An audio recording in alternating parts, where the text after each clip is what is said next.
You like we can give you like our contact if that's allowed, Yeah. or like social media. Sure. And we both do some mental training stuff on there. So That's awesome. thank you guys for having man. me. Thanks. All you, Sam.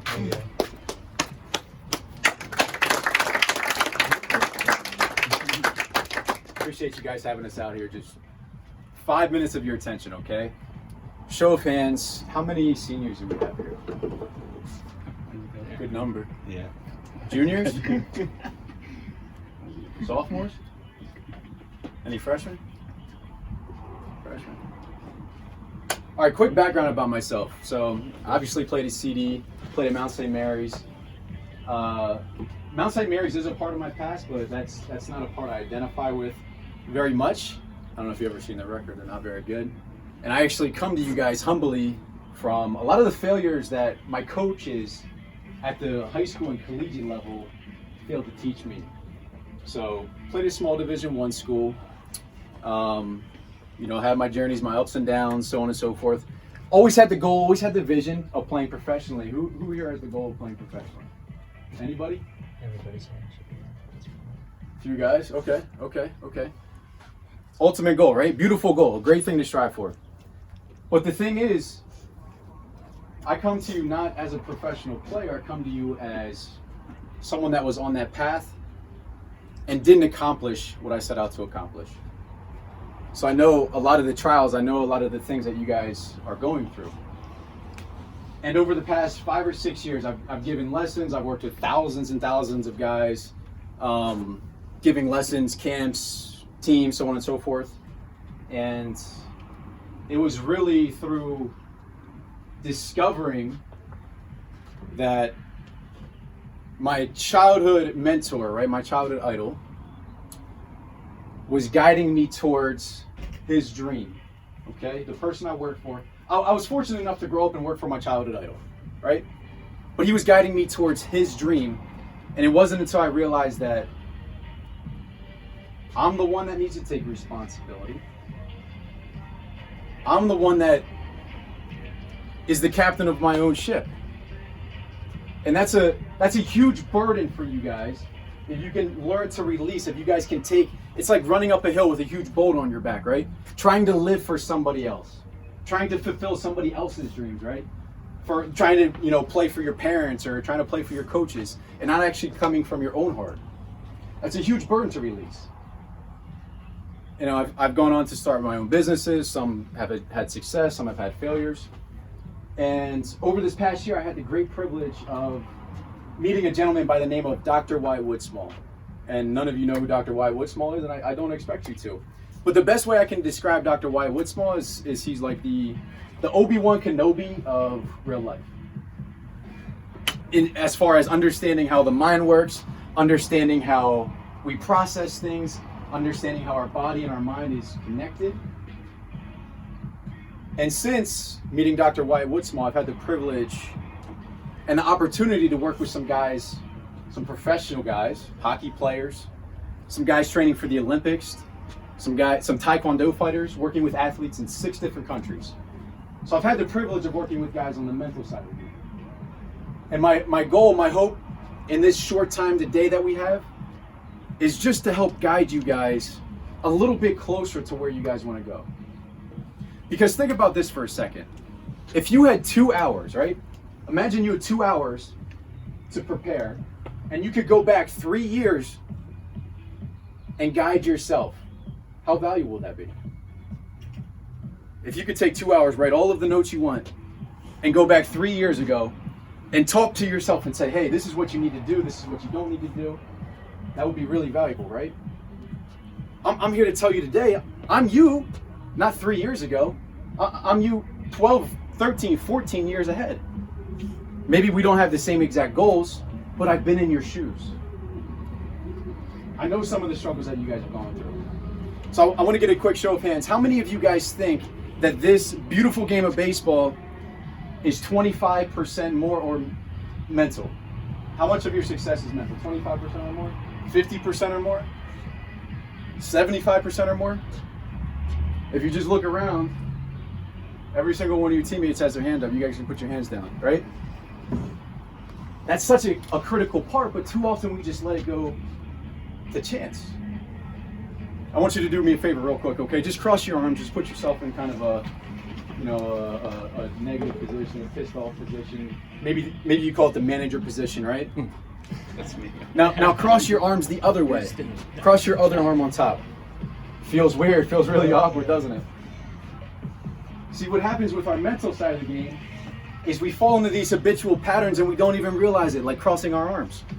We fall into these patterns where it's like, if we do something a little different, or something doesn't go our way, it's like crossing our arms in the wrong direction. So it becomes uncomfortable. So this thing of mental toughness, right? We've all heard mental toughness. Mental toughness, I'm here to tell you that it's uncomfortable. I'm here to tell you that mental toughness is a bitch, for lack of better terms. There's a story I want to tell you, and hopefully I want to give you some insight onto what mental toughness is. Because there's a great quote, and if you guys don't take anything else from me today, I hope it's that you remember this quote. Be where you need to be when you need to be there. That's a quote from legendary sports psychologist Ken Ravizza, who worked with MLB teams, players, written books, all sorts of different things. Be where you need to be when you need to be there. So what does that mean? It's not just physically being where you need to be, but mentally being where you need to be. So how do you mentally be where you need to be? And that's not a question for you guys to answer right now, because I'm hopefully going to guide you in the right direction. Because it's not as easy. See, if this is where you are now, right, and that pole represents the perfect version of myself as an infielder, as a pitcher, as a hitter, we know that perfect version. It's not easy to just take a straight line and to become that perfect player, is it? What happens, right? We get a little injury, we get a little pissed off that we struck out, and the path all of a sudden becomes zigzagged and all over the place, right? We've all been there. We've all had our fair share of strikeouts, errors, rough times on the mound. We've all been there. But I want to tell you a quick story, okay? So if you can imagine, just for a second, just imagine this fat old guy, okay, with thick glasses, looks like a professor, scraggly white beard, really white hair, okay? When he retires, 65 years old, he gets his first Social Security check and he's pissed off because it's not enough money for him. So he says, man, I gotta do something else in my life. So he goes out and he gets this great idea and he goes to different businesses. He said, hey, I got this great idea. Would you like to invest? Nah, get away from me. Hey, I got this great thing. Would you like to be a part of it? Nah, get away from me, old man. Hey, I got this incredible idea that can really help you guys out. Want to be a part of it? No. He does that 1,009 times. Not 3, not 5, not 10. 1,009 times before he hears one yes. How often, I mean, I know as a player, man, 2 or 3 strikeouts, man, I was like screwed in the head. Right? An error, a couple errors in the field, I was screwed in the head. Imagine going 0 in 1,009. Imagine having 1,009 at bats and still having that quote in your mind, be where you need to be when you need to be there. That'd be a difficult thing to do, wouldn't it? Be where you need to be when you need to be there. So, how do you be where you need to be when you need to be there? How many of you have struck out, made an error, had a bad inning on the mind, and you replayed in your head? Show of hands. I've been there. How many of you have envisioned messing up, right? You envisioned striking out. You envisioned, man, I hope I don't hit into a double play. Man, I hope I don't, have a shitty outing on the mound. Man, I hope I don't make a bad play in the field. How many of you envisioned that? How many of us have talked to ourselves and said, oh man, I shouldn't have made that play. I shouldn't have swung at that pitch. I shouldn't have thrown that pitch to that guy. We've all been there, right? Or you've said to yourself, that inner dialogue that said, man, I hope I don't have a bad game today. Man, I hope I don't mess up. Or we had that feeling, right, of thinking about something that we messed up in the past, and our body kind of rejects it a little bit, right? We cross our arms, our shoulders slump. Maybe our breathing speeds up a little bit. We feel it in our body. Or we think about something in the future, and we get a little anxious. Our palms get a little bit sweaty. We've all been there, right? And there's something similar about all of those scenarios, right? Part of it lives in the past, part of it lives in the future. Part of it lives in the past, part of it lives in the future. Be where you need to be when you need to be there. So the key to this whole mental toughness thing is figuring out, how do I become present? And there's 3 variables that I just went through. I don't know if you guys caught it. Vision, words, and feelings. If I can control the images in my mind, if I can control the words that I'm saying to myself, and if I can control what I'm feeling in my body, be where you need to be when you need to be there. Does that make sense? So it's about, like I said at the very beginning, right? I was a victim before. My childhood idol was running his dream through me, right? It was about taking that weight off of my back and saying, I'm in control. Your coach isn't in control. Your parents aren't in control. Your teammates aren't in control of the visions, of the words, of the feelings that you're feeling. Once you're able to accept that, then I'm telling you, man,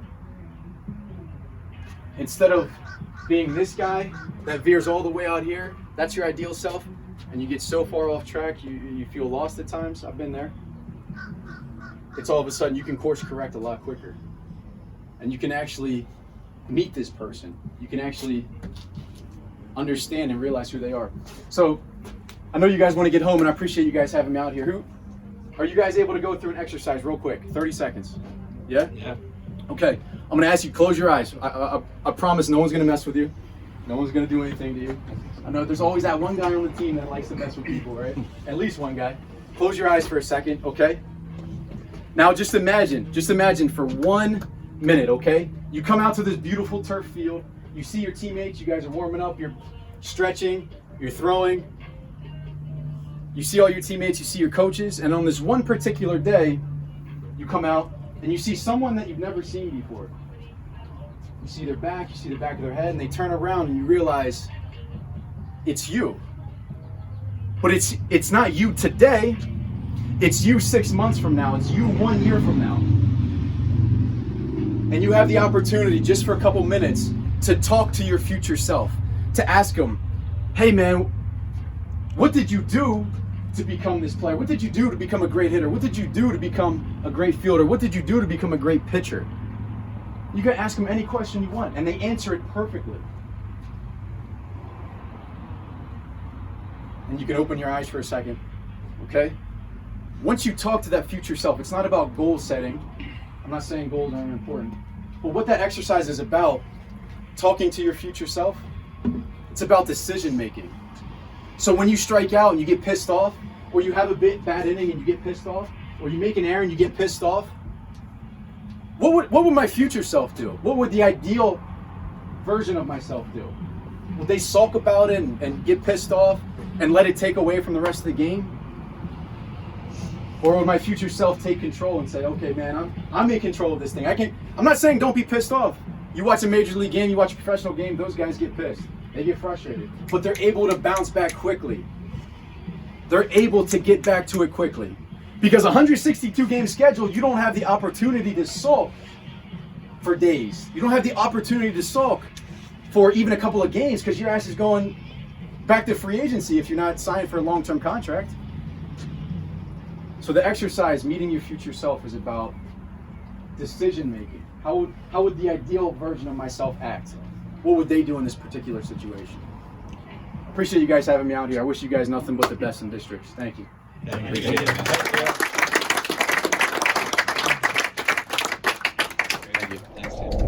it. Hey guys, thanks for watching. I just want to let you know we're always uploading some new free resources on our website. So check them out in the description below. Find out which one is the best for you.